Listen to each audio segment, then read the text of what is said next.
من الشيطان الرجيم. بسم الله الرحمن الرحيم. الحمد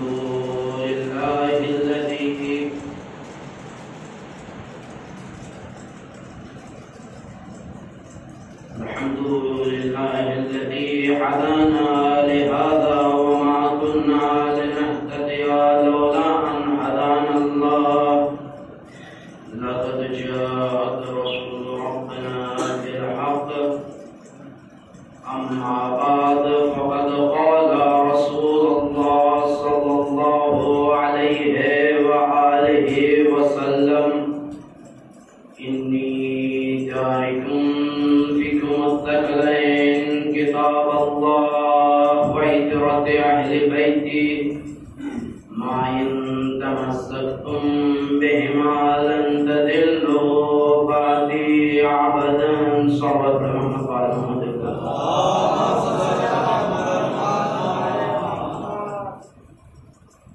हुजूर कायनात हजरत मोहम्मद আরবি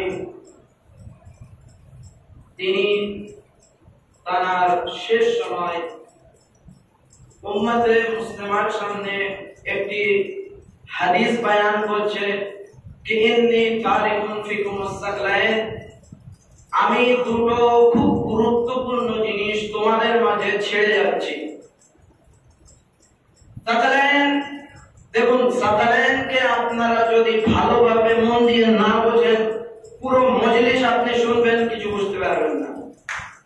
সাকালাইন হচ্ছে দুটো জিনিস। আমরা যখনই কোন দুটো জিনিসের ব্যাপারে কথা বলবো, আমার হাতে যদি দুটো কলম থাকে তাহলে আমি বলতে পারবো এই দুটি কলম।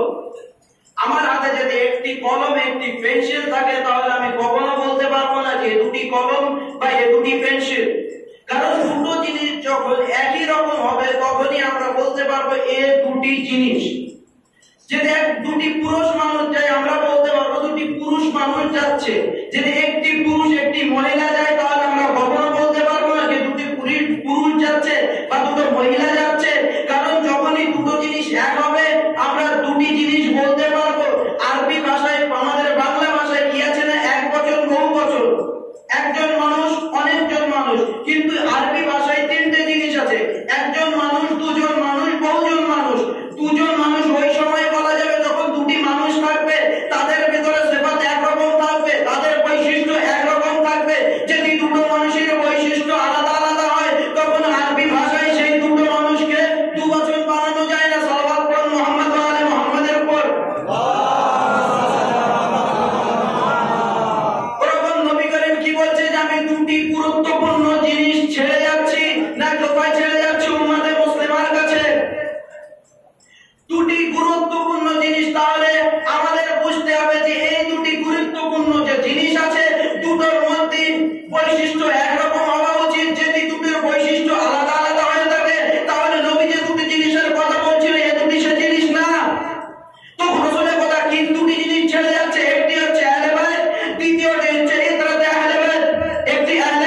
একটি কোরআন, একটি ইতরাতে আহলে বাইত, একটি আল্লাহর পুস্তক, একটি আহলে বাইত। তাহলে আল্লাহর পুস্তক, কোরআন এবং আহলে বাইতের ভিতরে বৈশিষ্ট্য একরকম হওয়া উচিত। যদি বৈশিষ্ট্য একরকম না হয়ে থাকে তাহলে নবীর কথা ঠিক থাকবে না। না, নবী কি বলছে? আমি দুটি জিনিস, দুটি গুরুত্বপূর্ণ জিনিস ছেড়ে যাচ্ছি। তাহলে আসলে এবার দেখি কোরআন এবং আহলে বাইতের মধ্যে কি বৈশিষ্ট্য আছে। আমাদের বাড়িতে কোরআন আছে, আল্লাহ তাআলা সবার বাড়িতে কোরআন দিয়েছে।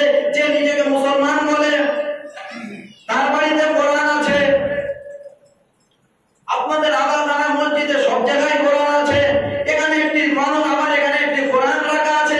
আমি অন্য একটি পুস্তক নিয়ে আসলাম, আসার পরে যখন আমি কোরআনের উপরে রাখবো আপনারা বলেন ওমর সাহেব কি করছেন, তাই তো? তখন আমি কি বলবো? ভাই এটি আল্লাহর কিতাবের উপরে আমি আমার কিতাব রাখছি। তখন আপনারা কি বলবেন? না না মৌলানা সাহেব, আপনি আল্লাহর কিতাবের উপরে অন্য জিনিসকে রাখতে পারেন না। তাহলে মুসলমান একবার ভাবুন, যখন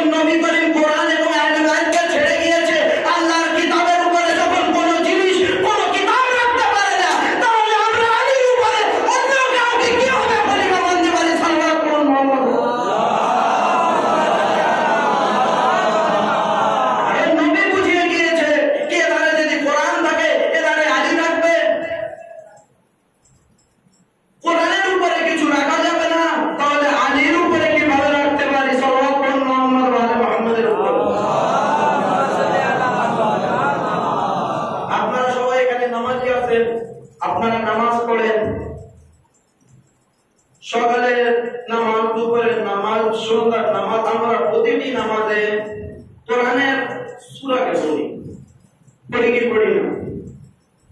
সূরা আল-হাম পড়ছেন, সূরা কুল পড়ছেন, অনেকজন অন্যান্য সূরাও পড়ে।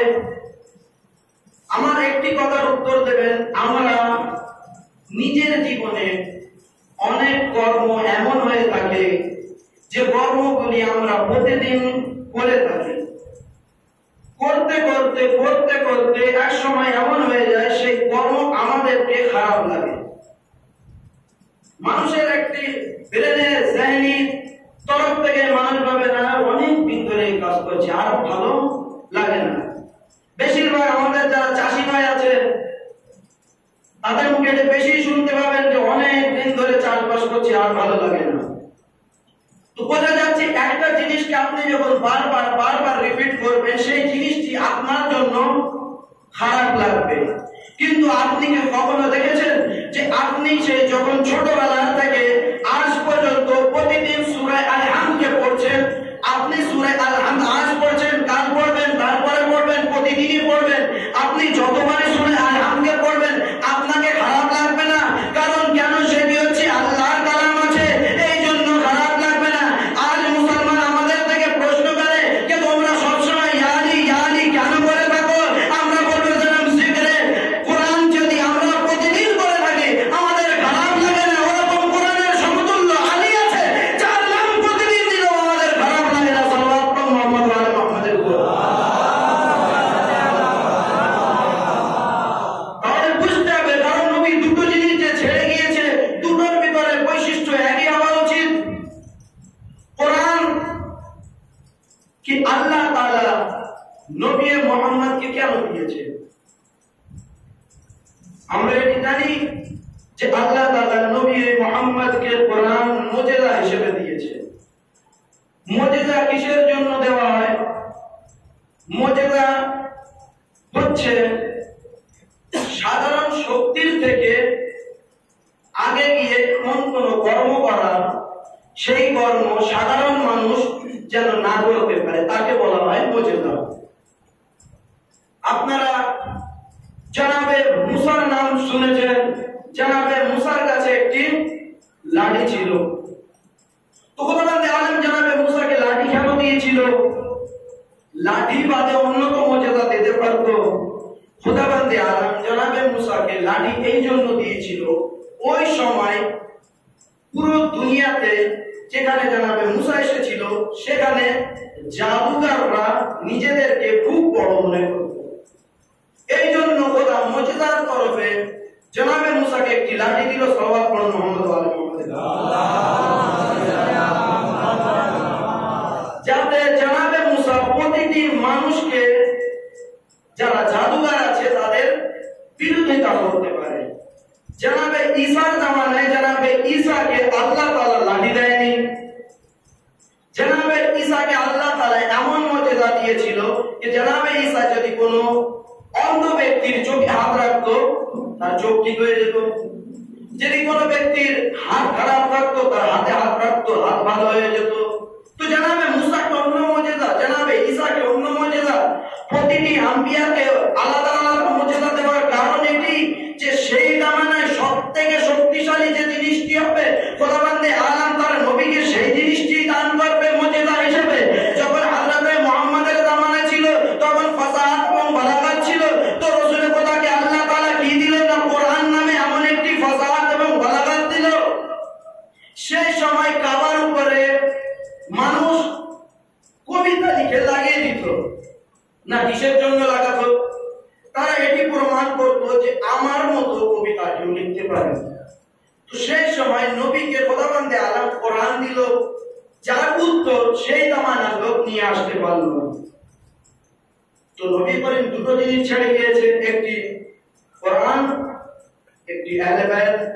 তাহলে কোরআন যদি মানুষের কথা বা মানুষের লেখা প্রতিটি কবিতার বিরোধিতা করে তাদের মুখ বন্ধ করতে পারে, তাহলে আহলে বায়াত থেকে তো কেউ আসা উচিত যে এরকম করবে। তাহলে আপনি রাসূলের মুখ দিয়ে শুনতে পারবেন যখন মওলায়ে কায়নাত যুদ্ধের ময়দানে লাগলো তখন একটি কথা আসতো, না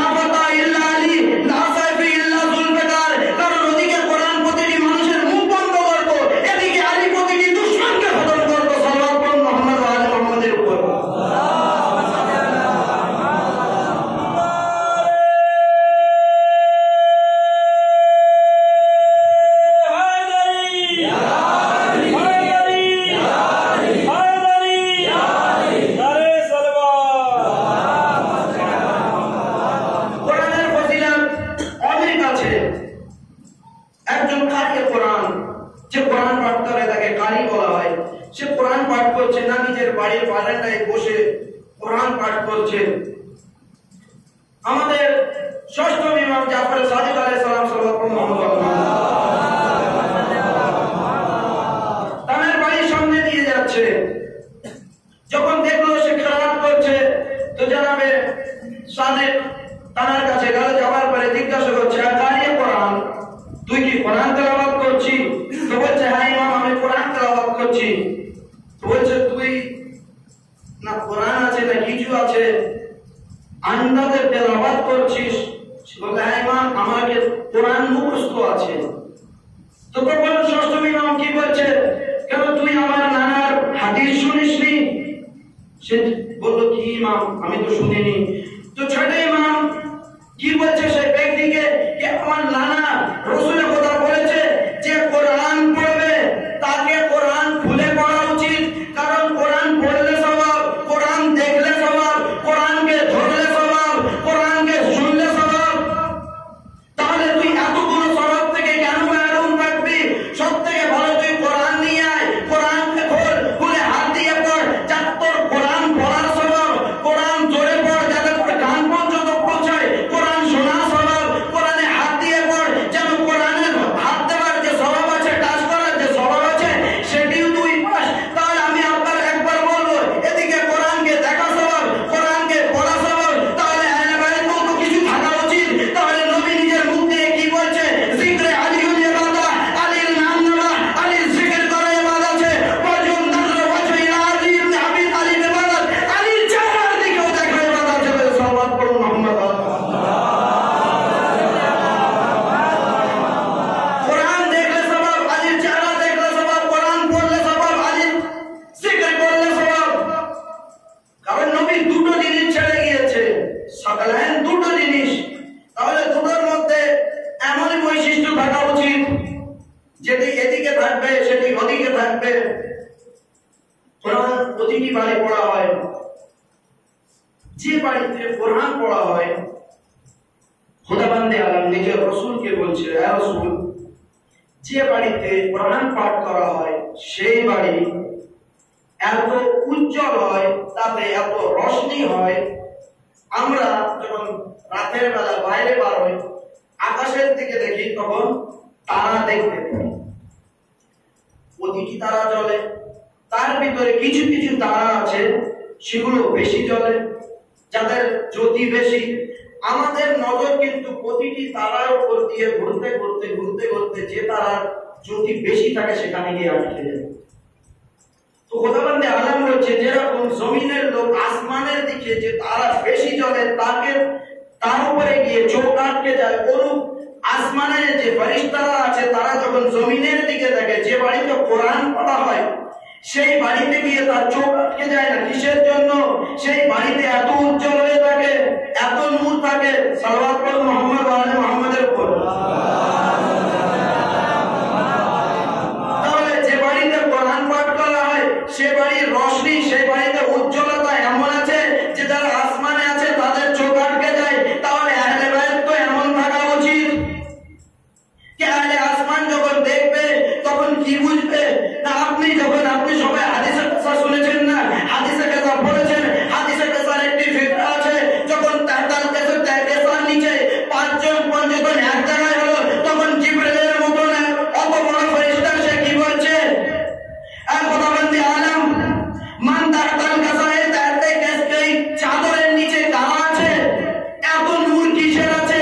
তাহলে বুঝতে পারলেন যদি যে বাড়িতে কোরআন পড়া হয় তাতে রোশনি হবে, এবং আহলে বাইত যেখানে জমা আসবে সেখানেও রোশনি হবে। সাল্লাল্লাহু আলাইহি মুহাম্মদ ওয়া আলি মুহাম্মাদের উপর।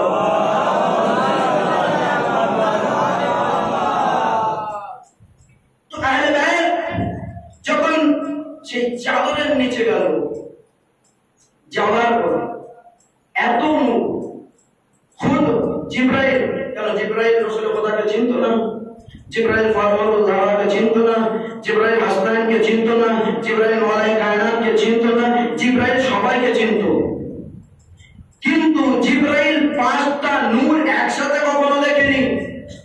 যখন এই 5টা নূর একসাথে দেখলো তখন জিবরাইল খোদাবন্দে আলম তাকে জিজ্ঞাসা করছে, কারা চাদরের নিচে কারা? তখন খোদাবন্দে আলম কি বলছে, এটি নবীর আহলে বাইত আছে, নবীর আহলে বায়াত আছে। আমি আপনাদেরকে একটি কথা বলছি, নবীর আহলে বায়াতের ভিতরে অনেকজনকে ঢোকানোর চেষ্টা করেছে, অনেকজনকে আহলে বায়াতের যে গ্রুপ আছে তার ভিতরে ঢোকানোর চেষ্টা করেছে।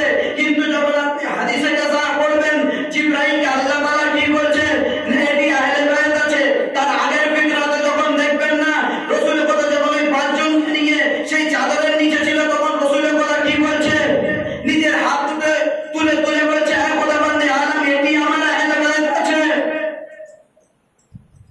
রাসূলের কথা বললে এটি আমার আহলে বায়াত আছে। হয়তো মানুষ প্রশ্ন করতে পারে, রাসূলের কথা নিজে বলেছে এটি আমার আহলে বায়াত আছে, কিন্তু খোদা তো বলেনি। তারপরের জুমলায় জিবরাইল প্রশ্ন করে বুঝিয়ে দিয়েছে, খোদাবন্দে আলম কি বলছে না, এই যে দাঁতাল কেসার নিচেই যারা আছে, চাদরের নিচেই যারা আছে, তারাই শুধু আহলে বায়াত আছে। সাল্লাল্লাহু আলাইহি মুহাম্মদ ওয়া আলি মুহাম্মদ। এমন না যে শুধু মুসলমানই চেষ্টা করেছে আহলে বায়াতের ভিতরে অন্য কাউকে ঢোকানোর চেষ্টা করেছে। যখন এই চাদরের উপর নিচে পাঁচজন এক জায়গায় ছিল, তখন জনাবে উম্মে সালমা রাসূলের স্ত্রী, তিনি পাশের ঘরে ছিলেন, তিনি ইবাদত করছিলেন। যখন তিনি দেখলেন যে পাঁচজন আছে চাদরের নিচে এবং আল্লাহ তাআলা জিবরাইলকে পাঠিয়েছে, আয়াত আসছে, তখন উম্মে সালমা নবী করিমকে বলছেন যে আমি কি চাদরের নিচে আসতে পারি? তো রাসূলের কথা কি বলছে না, তুমি তোমার জায়গায় ঠিক আছো। হয়তো জনাবে উম্মে সালমা তখন ইবাদত করছিলেন। এর আগে কোনোদিন উম্মে সালমা রাসূলের কথা থেকে এমন কোনো প্রশ্ন করেনি, কারণ রাসূলের কথা ওই দিন ফাতেমার বাড়িতে খেতে গিয়েছিল। তো উম্মে সালমা ওখানে ছিল। উম্মে সালমা কখনো বলেনি যে ফাতেমা তুমি রাসূলের সাথে আমার খাবার দিও। রাসূলের কথা নিজে খেয়ে দিও, কিন্তু উম্মে সালমা কোনোদিন বলেনি যে রাসূলের কথার সাথে আমার খাদ্যটাও দিও। তাহলে ওই দিন প্রশ্নটা কি জন্য করেছিল, যে আমি কি ওই চাদরের নিচে আসতে পারবো? কারণ উম্মে সালমা জানতো 1400 বছর পরে কিছু মুসলমান আসবে এবং তারা বলবে যারা নবীর স্ত্রী আছে তারাও আহলে বায়াতে আছে।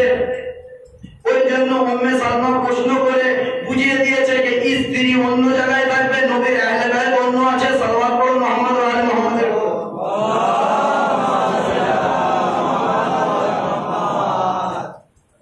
এই যে কনসেপ্টটা কি নবীর স্ত্রী নবীর আহলে বায়াত, নবীর স্ত্রী নবীর আহলে বায়াত, নবীর স্ত্রী নবীর আহলে বায়াত।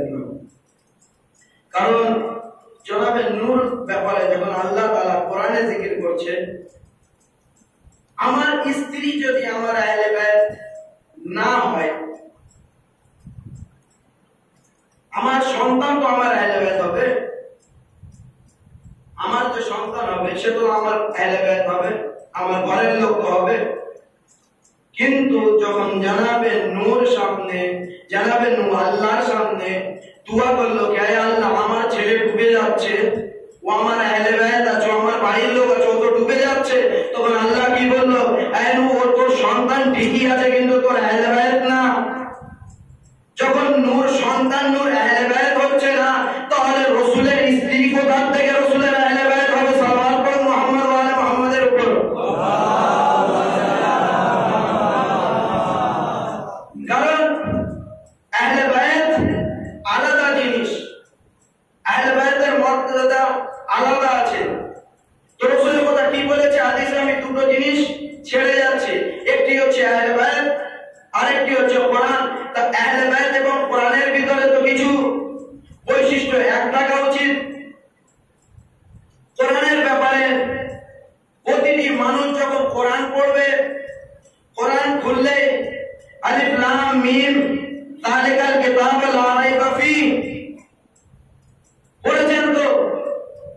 আপনারা সবাই কোরআন পড়েছেন তো? প্রথম যে আয়াতে আছে আলিফ লামের পরে না খোদাবন্দে আলম কি বলছে, যে এই এমন পুস্তক যার ভিতরে কোনো শক নেই, যার ভিতরে কোনো সন্দেহ নেই।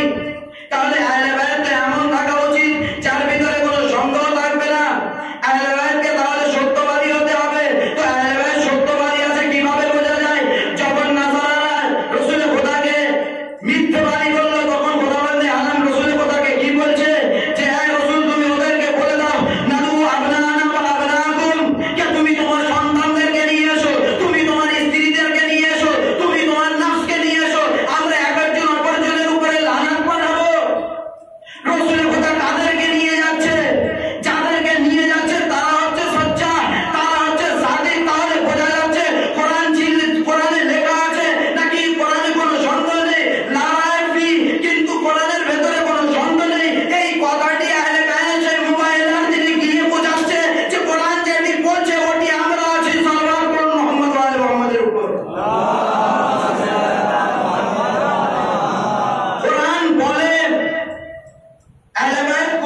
যেখানে প্র্যাকটিক্যাল আছে থিওরি নেই সে কাজ শিখতে পারবে না, যেখানে থিওরি আছে প্র্যাকটিক্যাল নেই সে কাজ শিখতে পারবে না। তাহলে কোরআন থিওরি আছে, আহলে বাইত প্র্যাকটিক্যাল আছে। এই জন্যই তো কোরআনকে কোরআনে শামিল করা হয়, আহলে বাইতকে কোরআনে নাতিক বলা হয়। কারণ যেখানে কোরআনের উপরে হামলা হবে সেখানে আহলে বাইত গিয়ে দাঁড়াবে, যেখানে আহলে বাইতের উপর হামলা হবে সেখানে কোরআন গিয়ে দাঁড়াবে। দুটি জিনিসের ভিতরে এরকম বৈশিষ্ট্যতা থাকা উচিত।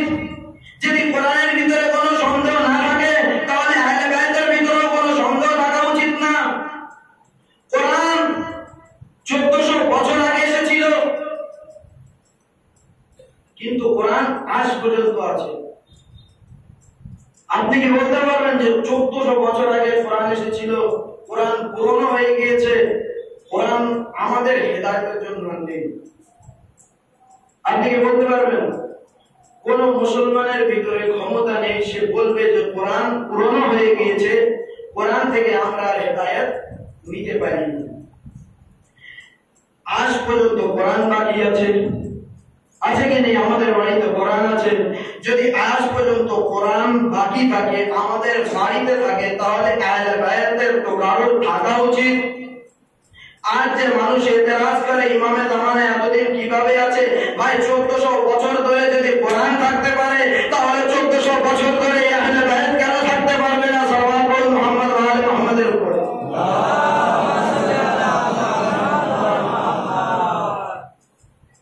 তো কোরআন 1400 বছর ধরে আছে, আহলে বাইতের দরকার 1400 বছর ধরে মানুষের হেদায়েত করবে।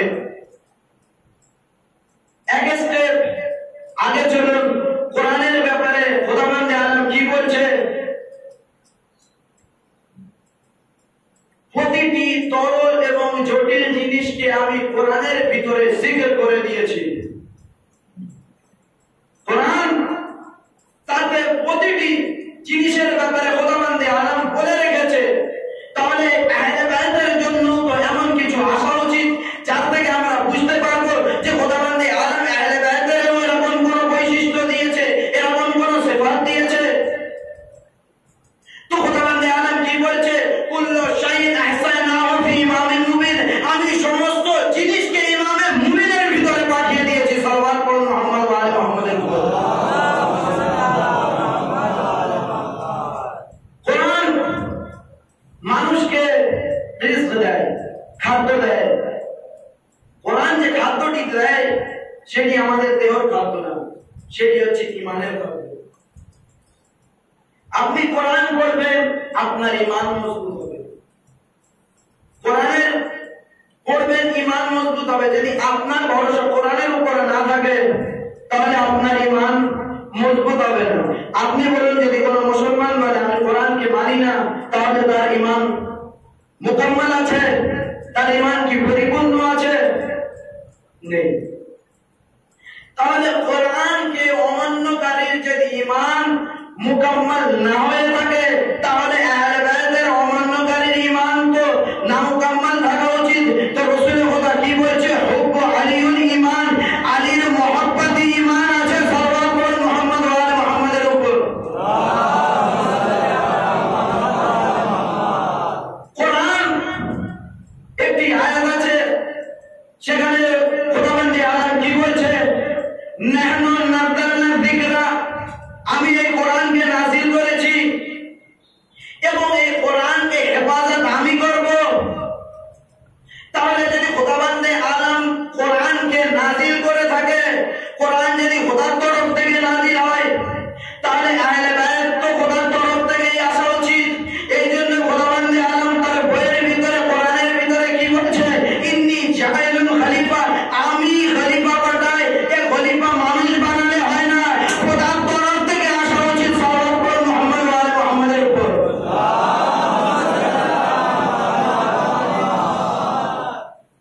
আর খেলাফত নিয়ে অনেক ঝামেলা হয়, যার ভিতরে একটি খেলাফতের ব্যাপারে পড়ার টাইম নেই, বলবো না, শুধু একটি জুমলা। যদি খলিফা কে মানুষ ঠিক করে যে এই লোক আমার খলিফা হবে, তাহলে কিভাবে হবে? দেখুন, জিনিসটি ছোট করে বোঝানোর চেষ্টা করছি। খলিফার কাজ কি? সে প্রতিটি মানুষের যে জীবনে অসুবিধে আছে, মুশকিল আছে, হেদায়েতের দিক থেকে সেই মুশকিলকে হাদি যে খলিফা আছে সে দূর করবে। ধরো আমার ইমান কমজোর, আমি খলিফার কাজ যাব, যাওয়ার পরে খলিফা আমাকে কিছু শিক্ষা দেবে, ইমানের ব্যাপারে কিছু বলবে, আমার ইমান পুখতা হবে। খলিফা আমাদেরকে পয়দা করেছে, পয়দা করেনি। পয়দা কে করেছে? খোদাবন্দ আছে। আমার ভিতরে কি কি জিনিস কম আছে, আমার কি কি প্রয়োজন আছে, সেটি খলিফা ভালো বুঝবে না আল্লাহ ভালো বুঝবে? যে আমাকে পয়দা করেছে সে ভালো বুঝবে না যে আমার সাথে করে সে ভালো বুঝবে? সবাই একই উত্তর দেবে, যে আপনাকে পয়দা করেছে আপনার কি কি প্রয়োজন আছে সে বেশি জানবে। তাহলে বোঝা যাচ্ছে যে আল্লাহ যদি কাউকে খলিফা না বানায়, মানুষ যতই বানিয়ে নিক কোনো লাভ নেই। সাল্লাল্লাহু আলাইহি মুহাম্মদ ওয়া আলি মুহাম্মাদের উপর মানুষ যদি কোনো মানুষকে খলিফা বানায় তার কোনো লাভ নেই। আমি একটু উদাহরণ দিয়ে আপনাদেরকে বোঝাতে চাই। আপনাদের গ্রামে যে কোনো একটি ছেলের নাম নেব, মিসাল উদাহরণ দেওয়ার জন্য, যেন খারাপ মনে করবেন না। ধরুন আপনাদের গ্রামে একজন ছেলে আছে, যার নাম হচ্ছে আবিদ। তিনি Kolkata medical college, medical college doctor শিক্ষা লাভ করলেন, MBBS করলেন, করার পরে সে গ্রামে আসলো, বড় ডাক্তার হয়ে সে গ্রামে আসলো। আসার পরে সে বাড়িতে বসে আছে। আপনাদের রোগ হলে আপনারা তার কাছে যাবেন, গিয়ে ওষুধ নেবেন। ধরুন আমিও আপনাদের গ্রামের একটি ছেলে, আমি MBBS কলেজে যাইনি, আমি কোনো ডাক্তারি পড়িনি, আমিও বাড়িতে বসে আছি, সেও বাড়িতে বসে আছে, আমিও বাড়িতে বসে আছি। আমাদের এই ধরুন আমার এই গ্রাম থেকে 5 জন মানুষ এসে আমাকে বলল যে আপনি ডাক্তার, আমার ছেলের রোগ হয়েছে, ওষুধ দেন। আপনি উত্তর দেন, আমি এই বাচ্চাকে ঠিক ওষুধ দেবো না ডক্টর আবিদ এই বাচ্চাকে ঠিক ওষুধ দেবে? কারণ শিক্ষা আমার কাছে নেই, শিক্ষা ওর কাছে আছে। গ্রামের লোক যতই আমাকে তুলে কাঁধে নিয়ে বলুক না কেন তুমি ওষুধ দাও, আমার ওষুধে কোনো কাজ হবে না, কারণ আমি তার রোগকে জানি না, আমি তার ওষুধকে জানি না। কিন্তু সে পড়ে এসেছে, সে রোগকেও জানে, সে ওষুধকেও জানে। ওরকম মওলায়ে কায়নাতকে মানুষ খলিফা মানুক আর না মানুক, খোদা বানিয়েছে। সে প্রতিটি মানুষের হেদায়েতের রাস্তাও জানে, হেদায়েতের কমিও জানে। কিন্তু মানুষ যাকে খলিফা করছে তার কাছে যতই যাকে হেদায়েত পাবে না, সাল্লাল্লাহু আলাইহি মুহাম্মদ ওয়া আলি মুহাম্মাদের উপর।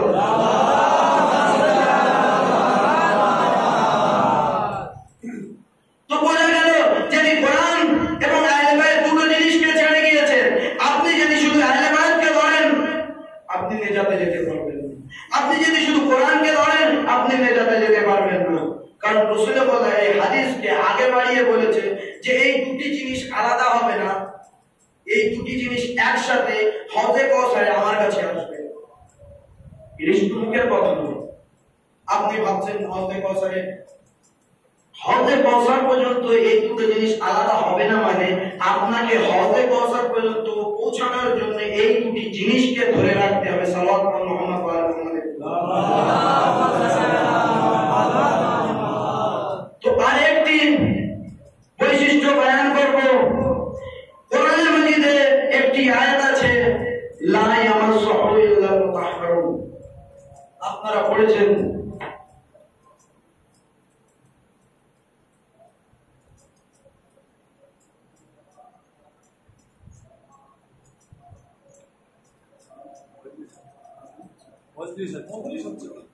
তো আপনারা শুনেছেন, আপনারা পড়েছেন, কোরআনের ভিতরে কি আছে? লা ইয়ামাসসুহু ইল্লাল মুতাহহারুন। এই কোরআনকে অপবিত্র মানুষ ছুঁতে পারবে না, তাই তো? আমরা নিজেদের উপরে লাগু করে নিয়েছি, আমরা যতক্ষণ কাজ না থাকবো আমরা কোরআনকে ছোঁবো না। এটা শুধু আমাদের মাথায় তৈরি করা নিয়ম না, শুধু কোরআনের ভিতরে আছে যে কোরআনকে যারা অপবিত্র তারা ছুঁতে পারবে না। তাহলে আহলে বায়াতকেও তো এমন হওয়া উচিত যাদের মন অপবিত্র, যাদের ঈমান নেই, তারা আহলে বায়াত পর্যন্ত পৌঁছাতে পারবে না। তো আহলে বায়াতের ব্যাপারে খোদাবন্দে আলম তো কোরআনে কি বলছে? ইন্নামা ইউরাদুল্লাহ লিইউযহিরা আনকুমুর রিজসা ওয়া ইউতাহহিরাকুম তাতহীরা। খোদাবন্দে আলম আহলে বায়াতকে পবিত্র বানিয়েছে এবং সমস্ত অপবিত্র জিনিস থেকে দূরে রেখেছে। এখানে খুদ এই আয়াতে বোঝা যাচ্ছে খোদাবন্দে আলম কি বলছে। খোদাবন্দে আলম কি বলছে যে আমি ইন্নামা ইউরিদুল্লাহ, আমি ইরাদা করছি, আমি ইচ্ছা করছি যে আমি আহলে বায়াতকে অপবিত্র থেকে দূর রেখেছি। খোদাবন্দে আলম কোন জায়গায় বলেনি কোরআনের ভিতরে যে আমি আহলে বায়াতকে অপবিত্রতা থেকে দূর করছি, অপবিত্র থেকে দূর রেখেছি। দুটো জিনিসের ভিতরে বহুত পার্থক্য থাকে। আপনার হাতে এক মুঠো চাল আছে, আপনার হাতে এক মুঠো গম আছে, আপনি দুটোকে এক জায়গায় এক কোটোয় ডাললেন। কোটোয় দেওয়ার পরে আপনি চালকে আলাদা করছেন, গমকে আলাদা করছেন। আপনি কি বলবেন? আমি চাল এবং গমকে আলাদা করছি। আর যদি আপনি চাল এবং গমকে দুটো আলাদা আলাদা জায়গায় রাখেন, দুটোকে এক জায়গায় না হতে দেন, তাহলে আপনি বলবেন যে আমি চাল গমকে মিশতে চাইনি। তো খোদাবন্দে আলম এটি বলেনি যে আমি আহলে বায়াত থেকে নাজাসাতকে দূরে টেনেছি, আহলে বায়াত থেকে নাজাসাতকে দূরে রেখেছে। এটি পার্থক্য। তা যার মনে আহলে বায়াতের মহব্বত যাবে তার জন্য জরুরি আছে সে পবিত্র হোক। সালাওয়াত পড়ুন মুহাম্মদ ওয়া আলি মুহাম্মাদের উপর। নবী করিমের একটি হাদিস আছে, নবী করিম তার হাদিসে কি বলছে? মওলায়ে কায়নাত থেকে ওই ব্যক্তি দুশমনি করবে যার জন্ম ঠিক নেই। তাহলে বুঝতে পারলেন যদি কোন মানুষের জন্ম অপবিত্র ভাবে হয়ে থাকে তা সে আলীর মহব্বত পর্যন্ত পৌঁছাতে পারবে না। কারণ আলীর মহব্বত পর্যন্ত খুদ খোদাবন্দে আলম পৌঁছাতে যাবে না। কারণ খুদ খোদাবন্দে আলম কি বলছে? আমি দূরে রেখেছি। আর এখানে যে ইচ্ছা আছে না, খোদাবন্দে আলম কি বলছে? ইন্নামা ইউরিদুল্লাহ, আমি ইচ্ছা করছি, আমি ইরাদা করছি।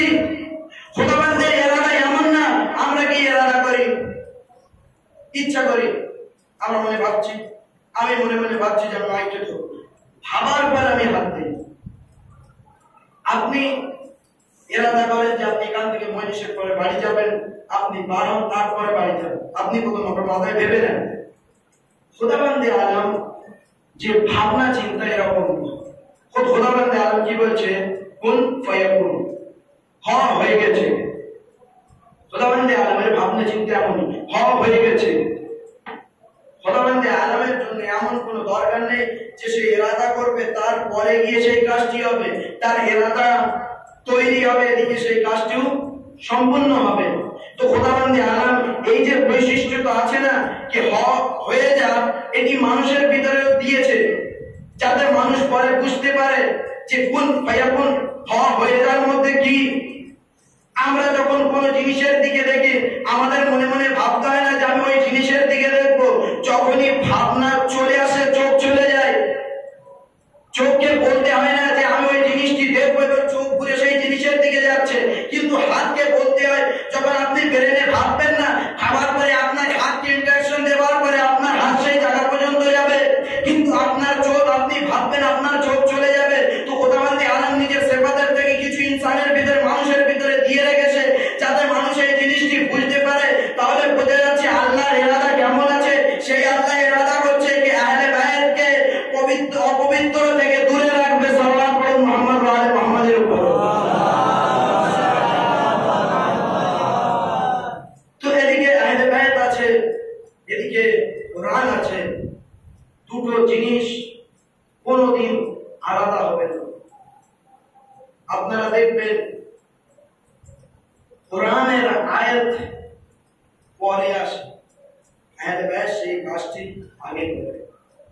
কোন কোন সময় কোরআনের আয়াত আসে, আহলে বায়াত কাজ করে। যখন আহলে বায়াত এবং কোরআনকে আপনি ভালোভাবে মন দিয়ে পড়বেন এবং দেখবেন, আপনি বুঝতে পারবেন না कि खुदाबंद आलम अहले बैतेর কাজ থেকে আয়াত লিখছে না আয়াত থেকে আহলে বাইতকে কাজ করতে বলছে। এদিকে মওলাই কায়নাত রুহুতে গিয়ে একজনকে আঙ্গুটি দিয়ে দিল, আপনারা সবাই জানেন। আঙ্গুটি দেওয়া মাত্র খুদাবন্দ আলম আয়াত পাঠিয়ে দিল। এদিকে ফাতেমাতুজ জাহরা গরিবকে রুটি দিল, ওদিক থেকে খুদাবন্দ আলম আয়াত পাঠিয়ে দিল। তাহলে বোঝা যাচ্ছে যে আহলে বাইতের কাজ, আহলে বাইতের কর্ম এবং কোরআন দুটো জিনিস একসাথে আছে। কোরআন এবং আহলে বাইত কখনো আলাদা হতে পারে না। আহলে বাইতের জীবন চলে গেল, আহলে বাইত কোরআন থেকে আলাদা নেই। কারণ রাসূলের কথা দুটো জিনিসকে ছেড়ে দিয়েছে এবং বলে গিয়েছে দুটি জিনিস কখনো আলাদা হবে না। যখন রাসূলের কথা বলে গিয়েছে দুটি জিনিস আলাদা হবে না, তখনই আপনি শুনবেন যে যখন মওলা হুসাইনের সর লোকের নেজার উপরে ছিল,